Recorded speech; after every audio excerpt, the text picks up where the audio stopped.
अस्सलाम वालेकुम दोस्तों, मैं हूं तौकीर अहमद और आप देख रहे हैं क्राफ्टी क्रिएटर यूट्यूब चैनल। दोस्तों, आज के वीडियो में जो चीज़ हमने डिस्कस करनी है वो है पीएफ की जॉब को अप्लाई करना। इसको कैसे अप्लाई किया जा सकता है। अक्सर दोस्तों में बहुत सी कन्फ्यूजिंग होती है, एक दो बीच में ट्रिकी स्टेप भी हैं। तो चलिए आज ये कन्फ्यूजिंग क्लियर करते हैं। सबसे पहले आपने पीएफ की वेबसाइट पे जाना, गूगल पे जाना है और पीएफ की वेबसाइट लिखनी है, जो कि मैंने ऑलरेडी खोली हुई है। मैं लिंक डिस्क्रिप्शन में दे दूँगा, आप वहाँ से इसको बआसानी खोल सकते हैं। pof.gov.pk/jobs या के pof.gov.pk आप सिंपल इसको प्रेस करके भी इस वेबसाइट को विज़िट कर सकते हैं। तो दोस्तों सबसे पहले तो हमने ये चीज़ कंफर्म करनी है कि जॉब्स आई किस किस शोबे में है, एज लिमिट क्या है और कितनी वैकेंसियाँ अवेलेबल हैं, और इसके अलावा जो जॉब की एक्सपायरी डेट क्या है। तो इसके लिए सबसे पहले आप जब यूँ ये वेबसाइट विज़िट करेंगे तो इसमें आपको इस पेज पे आप तसल्ली से सब गाइडलाइंस और एज और वैकेंसी कितनी अवेलेबल है और किस किस शोबे में कितनी वैकेंसी है, इस सब की इन्फॉर्मेशन इस पेज पे आपको मिल जाएगी। दोस्तों, आप तसल्ली से इसको पढ़ लीजिए और जिस पे आपकी एज और क्वालिफ़िकेशन जचती है आप उसके लिए अप्लाई कर सकते हैं। यहाँ से मैं आपको इसकी लास्ट डेट भी बता देता हूँ। लास्ट डेट कौन सी है ये देखिए, जूम इन करके मैं दिखा रहा हूँ। 21/4/2020 तक ये अप्लाई हो सकता है और ये वेबसाइट का लिंक है जो कि ब्लू कलर से हाईलाइट हुआ है, इस पर आप अप्लाई कर सकते हैं। तो चलिए दोस्तों बढ़ते हैं कि अप्लाई कैसे करना है। सबसे पहले ये एप्लीकेशन फॉर्म का ऑप्शन आ रहा है, आप इस पर क्लिक करेंगे तो हमारे पास एक नई विंडो खुलेगी जो कि ऐसी है। इसके बाद आपने सबसे पहले यहाँ पे पोस्ट सेलेक्ट करनी है कि आपने किस पोस्ट के लिए अप्लाई करना है। जैसा कि मैंने जिस भाई के लिए अप्लाई करना है उसका लेबर 1 है, BPS 1 के लिए। यहाँ पे करंट स्टेटस देना है, जॉब है, पीएफ में है या एक्स आर्मी पर्सन है या जो भी है, उसमें यहाँ पे फ्रेश लिखना है हमने। इसके बाद दोस्तों यहाँ पर CNIC लिखेंगे।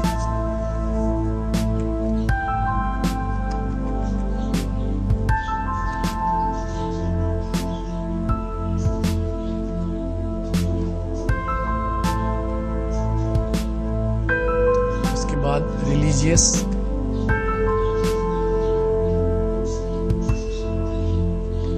उसके बाद यहाँ पर नेम आ जाएगा।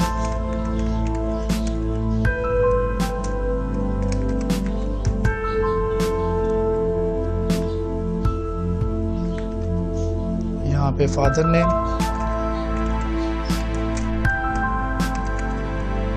उसके बाद ये ऑप्शन है कि डिसेबिलिटी, आपको कोई माजूरी वगैरह खुदा न खास्ता तो नहीं है।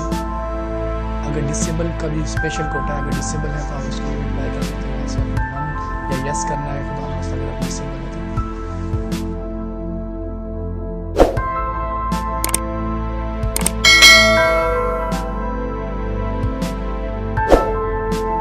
उसके बाद दोस्तों नेक्स्ट ऑप्शन की तरफ बढ़ते हैं, जो कि यहाँ पे पूछा जा रहा है कि आप में से कोई आपका कोई रिलेटिव, भाई बहन या वाइफ वगैरह कोई भी ड्यूरिंग सर्विस डेथ तो नहीं हुई। तो इसमें अगर आपका कोई रिलेटिव है, कोई है जो कि ड्यूरिंग सर्विस डेथ हुई हो तो आप यहाँ पे लिख सकते हैं।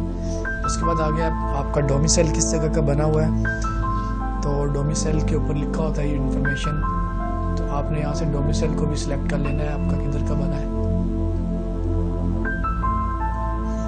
ये दोस्तों यहाँ पे अवेलेबल ऑप्शन। और इसके बाद आपने लिखना है आपका डिस्ट्रिक्ट, मतलब ज़िला जो है आपका कौन सा है। तो मेरा ज़िला रावलपिंडी है तो मैं रावलपिंडी को सिलेक्ट कर रहा हूँ।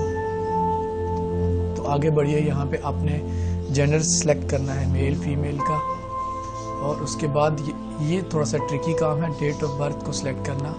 इस पे लिखा है first select year then month and date.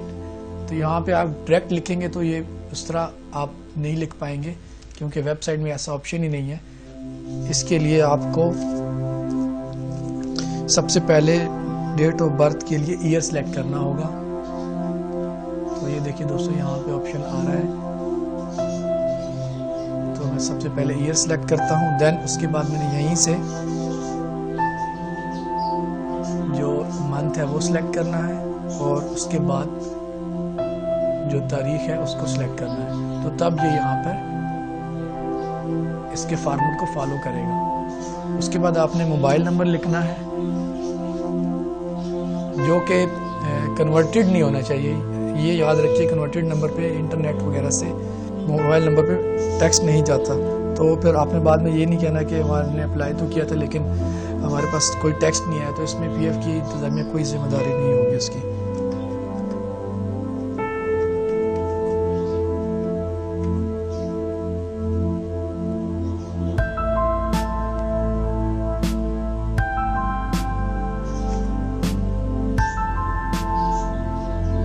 Number आपने रिपीट तसल्ली से चेक कर लेना है।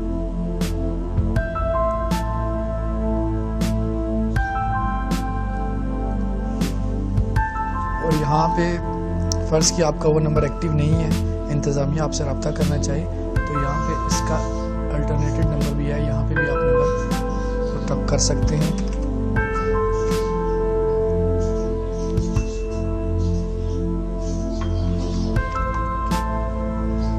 इसके अलावा आपकी सिटी कौन सी है, आप किस जगह से अप्लाई कर रहे हैं वो लिखना है।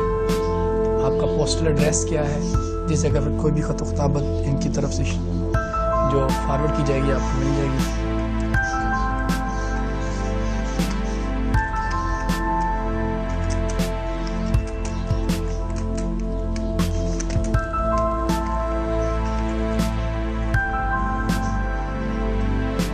उसके बाद दोस्तों ऑप्शन आ जाता है परमानेंट एड्रेस का, कि आपका परमानेंट एड्रेस कहाँ का है। बेहतर है किसी गांव वगैरह का अगर आपका एड्रेस है तो वो ना लिखिए, उसमें इंफॉर्मेशन फॉरवर्ड होने में कुछ टाइम लग सकता है। लेकिन इस वेबसाइट में आपको ये भरपूर फ़ायदा है कि आप इसमें जो आपका सेल फोन नंबर है कन्वर्टेड नहीं होगा, तो नज़रिए टेक्स्ट आपको सब इंफॉर्मेशन फॉरवर्ड कर दी जाएगी। तो इसके बाद दोस्तों क्वालिफिकेशन को आपने सेलेक्ट करना है, और क्वालिफिकेशन सेलेक्ट करते हुए ये चीज़ मद्देनज़र रखनी है कि आप किस शोबे में अप्लाई कर रहे हैं। अगर तो आप किसी बड़े शोबे में अप्लाई कर रहे हैं अकॉर्डिंग टू एजुकेशन, तो आपने उसमें वही एजुकेशन मेंशन करनी है, ना कि आप नायब कासद लेबर या माली वगैरह के लिए अप्लाई कर रहे हैं तो उसमें आप अगर डिप्लोमा है या मज़ीद कोई क्वालिफ़िकेशन है तो वो आप ऐड कर दें। तो उससे ये होगा कि दोस्तों उसमें बहुत मुश्किल ही होता है अप्लाई का कोई रिस्पांस आए। तो दोस्तों यहाँ पे आपने अपने एजुकेशन का सारी डिटेल फिलअप करनी है, नंबर आपके कितने हैं, टेक्नोलॉजी कौन सी है, आर्ट्स है, साइंस है, या फिर जो भी आपका डिप्लोमा वगैरह है तो किस चीज़ का है, या फिर आपके फर्दर एजुकेशन वगैरह है तो वो किस चीज़ की है। यहाँ पे हम डिप्लोमा वगैरह ग्रेजुएशन और सब कुछ इंटर कर सकते हैं। लेकिन मेरा तो आपको यही मशवरा है कि अगर आप लो कैटेगरी के लिए अप्लाई कर रहे हैं तो वहाँ पे दीगर इन्फॉर्मेशन ना ही लिखें तो बेहतर है एजुकेशन। तो चलिए बढ़ते हैं आगे जो कि आ रहा है। ये सब डाटा हमारे किसी काम का नहीं, एक्सपीरियंस वगैरह अगर कोई आपका है तो आप लिख सकते हैं, वो भी मुतलका फील्ड में है। तो ये नहीं कि आप फ़र्ज़ किया किसी नायब कासद के लिए अप्लाई कर रहे हैं तो आप ग्राफिक डिज़ाइनिंग का या फिर किसी और शोबे का एक्सपीरियंस यहाँ पे लिख दें, तो उसका कोई फ़ायदा नहीं है यहाँ पे। हाँ, यहाँ पे आपका स्किल है अगर कोई आपका, तो उसके लिए अप्लाई कर सकते हैं।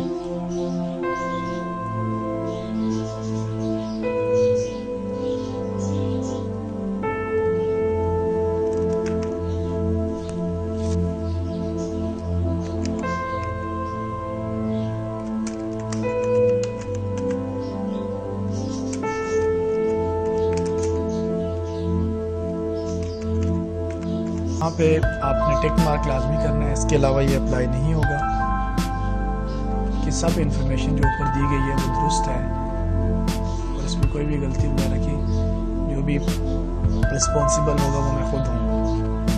तो ऑलमोस्ट सब डाटा फिल हो चुका है। अगर आपका किसी भी जगह कोई रेड ऑप्शन आ रहा है तो इसका मतलब ये है कि वो रिक्वायर इंफॉर्मेशन फिल अप नहीं हुई भी, वो लाजमी चाहिए। अगर ऑप्शनल है तो उस पर ऐसा रेड वगैरह का मार्क नहीं आएगा। आप एक दफ़ा रिपीट चेक कर लें तसल्ली से कि आपका ये डाटा सही फिल है और मैंने सब इंफॉर्मेशन ठीक फिल अप की है। तो देन उसके बाद आप ये नीचे ऑप्शन आ रहा है दोस्तों सबमिट का, आप सबमिट पे क्लिक करेंगे तो आपके पास एक नया विंडो या एक नया डायलॉग बॉक्स आ जाएगा। Thank you mister Tanveer Ahmed, your application is successfully submit. तो दोस्तों इस वीडियो को बनाने का मकसद ये है कि इस वैकेंसी से ज़्यादा लोगों का फ़ायदा हो सके, लोग इससे ज़्यादा अप्लाई कर सकें। मेरी आप सबके लिए दुआ है कि अल्लाह आप सबको अच्छा और नेक रोज़गार अता फरमाए, आमीन। वीडियो पसंद आने की सूरत में आप दोस्तों से शेयर करें, लाइक करें, कमेंट करें और मेरे चैनल को सब्सक्राइब करें। और इसके अलावा अगर ये भी ऑप्शन है कि अगर किसी दोस्त का अप्लाई नहीं हो रहा, उसका नेट प्रॉपर वर्क नहीं कर रहा, तो वीडियो के नीचे मैं लिंक भी दे देता हूँ और मेरा फेसबुक लिंक भी है, आप काइंडली मुझसे वहाँ पर रब्ता कर लें तो मैं आपके लिए फ्री ऑफ कॉस्ट आपके लिए अप्लाई कर दूँगा, जो कि रिक्वायर्ड इन्फॉर्मेशन है वो मुझे आप प्रोवाइड कर देंगे। Thank you for watching Crafty Creator. अल्लाह हाफिज़।